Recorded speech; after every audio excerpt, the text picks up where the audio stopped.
Hey, what's up? It is the ManFUzed Podcast. This is Kay Lee, audio producer, your host, my co-host, as always, Mr. Ben H., Mr. Real Estate, He'll sell your damn house. Hit him up, Ben H.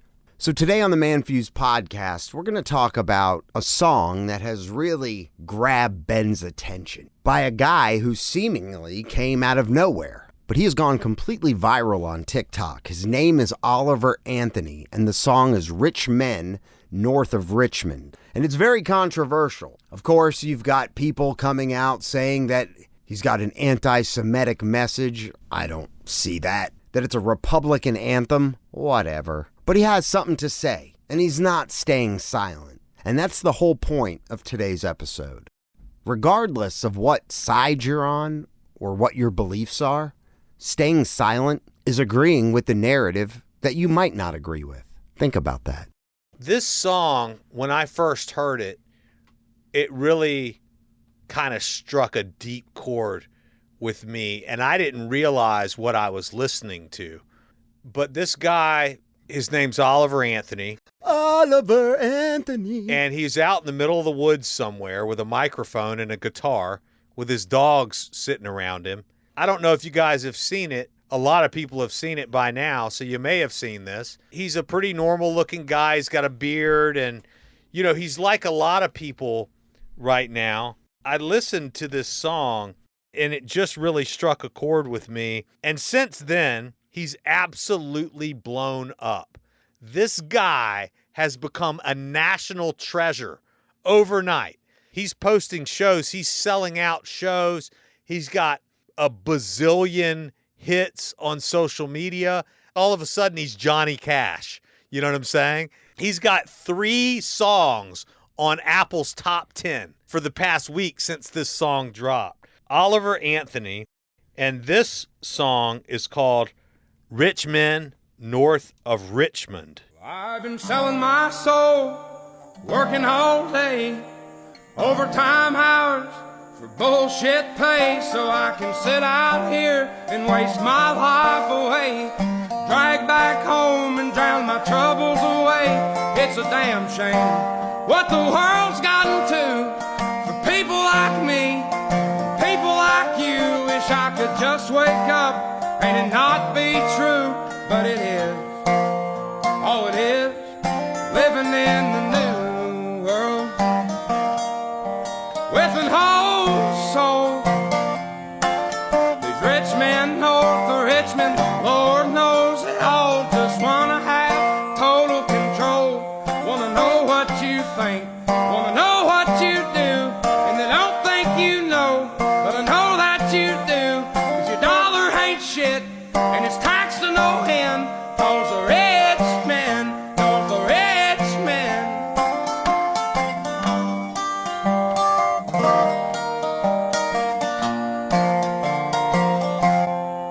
Politicians look out for minors, and not just minors on an island somewhere. Lord, we got folks in the street, ain't got nothing to eat, and the obese milking welfare. Well, God, if you're 5'3" and you're 300 pounds, taxes ought not to pay for your bags of fudge rounds. Young men are putting themselves 6 feet in the ground, 'cause all this damn country does is keep on kicking them down. Lord, it's a damn shame what the world's gotten to for people like me, people like you. Wish I could just wake up and it not be true, but it is. Oh, it is living in the new. Is there a third part? Yeah. Let it go. Let him run. Air it out, Oliver. Richmond, Lord knows they all just wanna have total control. Wanna know what you think, wanna know what you do, and they don't think you know, but I know that you do. 'Cause your dollar ain't shit, and it's taxed to no end. 'Cause the rich men north of Richmond. So badass. Keep it going if it's got another verse. Let everyone absorb it.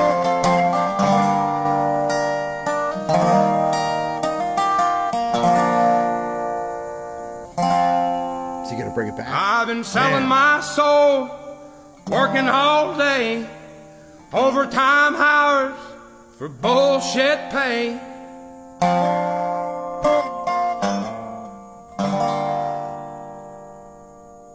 Well, he's got a lot of them out there, but I mean, they're all really good. I mean, he's got this style. I mean, he just kind of stands there with his guitar and he writes these songs, and he's just got this really powerful voice, and he plays the guitar. And I mean, dude, some of that stuff that he's saying is so deep, and it's just so true right now.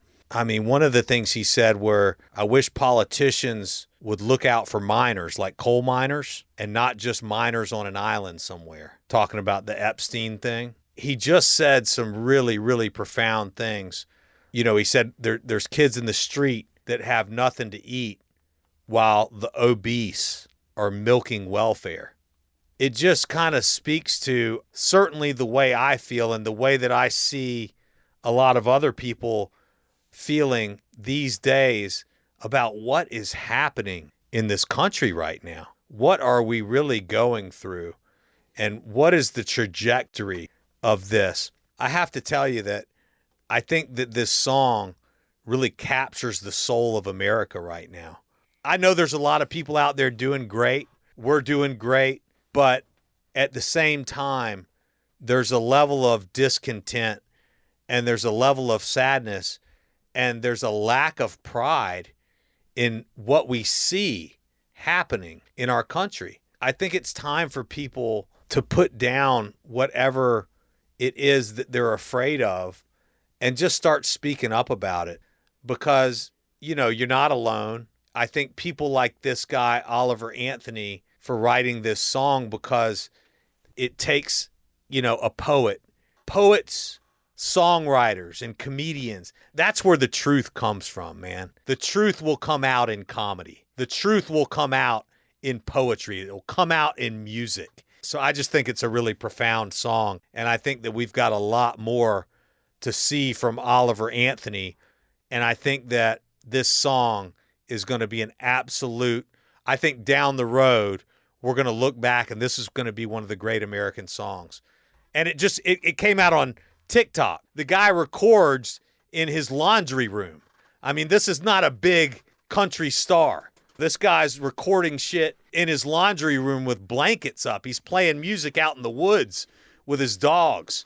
You know, he's got a regular job. I mean, he sings, you can find his stuff, but. What you just said, you know, talking about, you know, people, you know, remaining silent and not speaking up. The other day, I was hanging out with my 3-year-old because I ended up having a couple extra days off this week. You know what movie I want to watch? One of my all-time favorite movies. It's a DC comic movie. It's based off of a comic book character.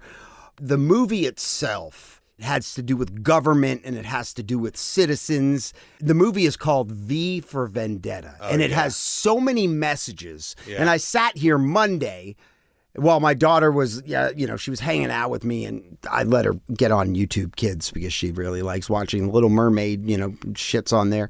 And actually, I'm going to play a clip right now from a scene in it. And it's where the terrorist, as the government is labeling him, has hijacked a TV station and is broadcasting to the entire city of London and Europe. Right. And he's broadcasting his message before the censorship comes in and shuts everything down and cuts him off because, of course, they don't want his message being broadcasted. Yeah. I would equate it to, like, I'm sure if you were in Russia right now and Russia has their own media that's all government controlled and they put whatever spin they want. That's right. If you had broken into their main TV station that goes out and was able to broadcast your message to tell the citizens of Russia that everything you've been hearing is complete bullshit. Good evening, London. Allow me first to apologize for That's the emergency channel. I do, like many of you, appreciate the comforts of everyday routine, the security of the familiar. And I love how eloquent he is with his words. Yes. I enjoy them as much as any bloke.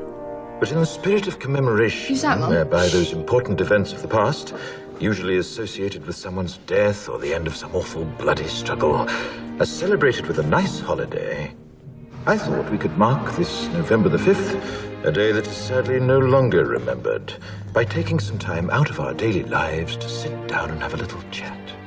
There are, of course, those who do not want us to speak. Let me think, just let me I think. suspect even now, orders are being shouted into telephones, and men with guns will soon be on their way. It's Chancellor Sutler.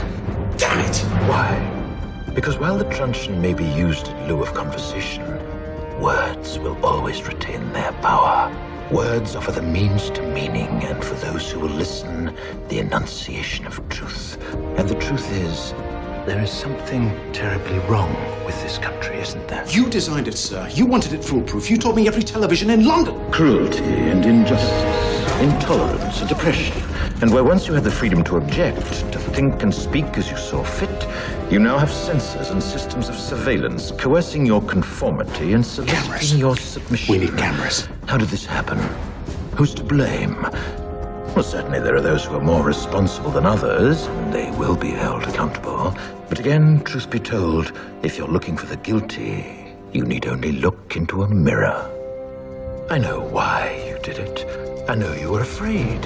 Who wouldn't be? War, terror, disease.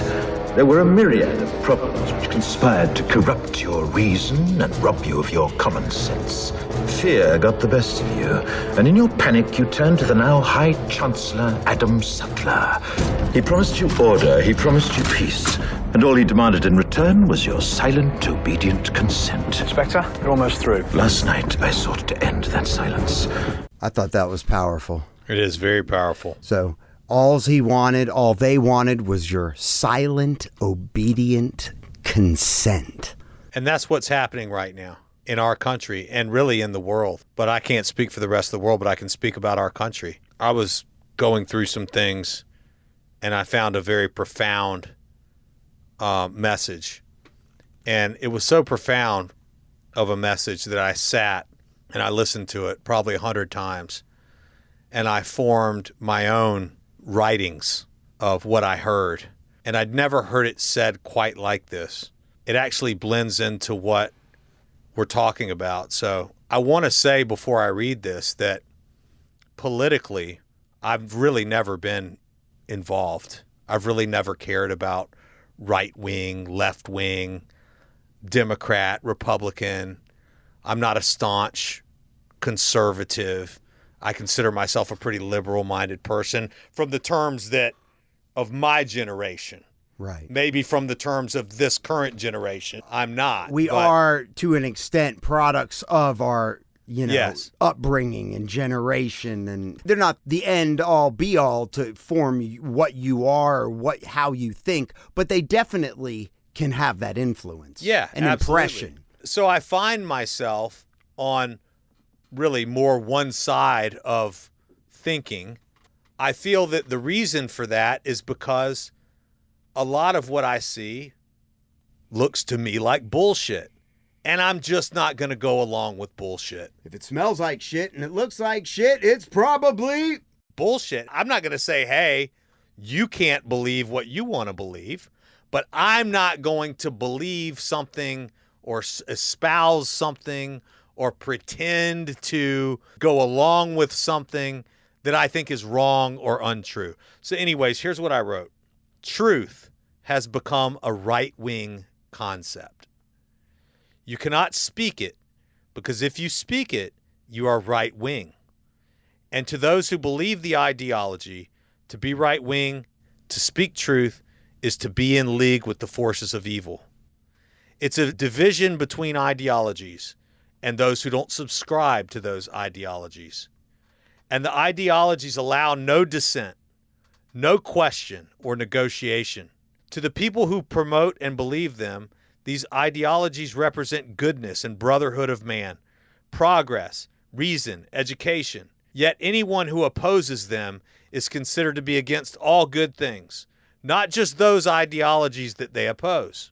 So not only are the people who oppose these ideologies wrong in the eyes of people who believe them, they are not people to be argued with. They are people to be removed, canceled, and silenced because ultimately they are against all good things. So it's that division between ideology and truth. It's a division between good and evil. Question is, which one is good and which one is evil. And so unfortunately, if you stand up against an ideology such as anti-racism or critical race theory, for example, which basically says all white people are bad, or you stand up and say a woman is defined by her biology, and you're against the idea that someone can mutilate themselves and become a woman, there's no discussion. You are canceled. You are removed. You have to be silenced. This dissent cannot be allowed. In a previous age, this was called cultural totalitarianism, where no alternative is to be permitted. First of all, this is an assault on individual freedom, individual sovereignty, and freedom of expression. And it's also a complete repudiation of reason. Because if you say there's nothing you can say to dissent my ideology, if you are bringing evidence to oppose me, then that cannot be allowed.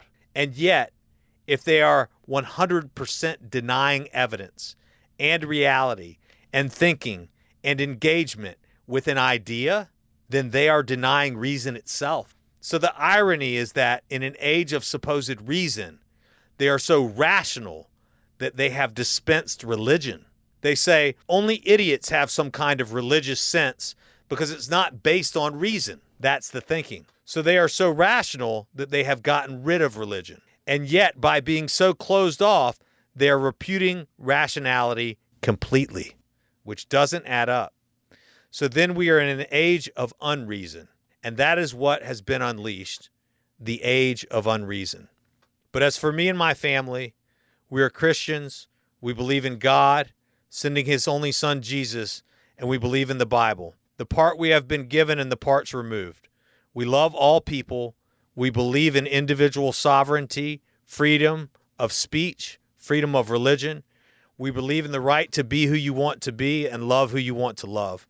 We believe in family as the most powerful value system in the world. We believe in equal opportunity for all. We believe that hard work pays off, that luck is earned, and that there is a difference between right and wrong. If that is right-wing or conservative, then so be it. In our opinion, we are open-minded and loving people, far from evil, but we refuse ideology which is false. We refuse the idea of agreeing with bullshit to get along or to avoid criticism. God bless. Man, that's deep right there. That was strong. Strong words. I think we've given a lot of thoughts. It was a deep episode. It really was. We gave a lot of... We went deep. We did. We broke it. We went deep. Deep dicking. It was a deep dicking. We deep dicked that episode. Yeah. It's almost putting a stamp on it. Hey, if you have thoughts, opinions that are against what we laid out, please have a conversation. Share your thoughts with the show. Share the show with other people. Hit us up at ManFUzed.com or 770-744-5227. Ben, you got anything else to say? I'll just say have a nice day. Yeah. Hey. Today. Seize it. Be an action hero. The last action hero. That's right. Foo Media.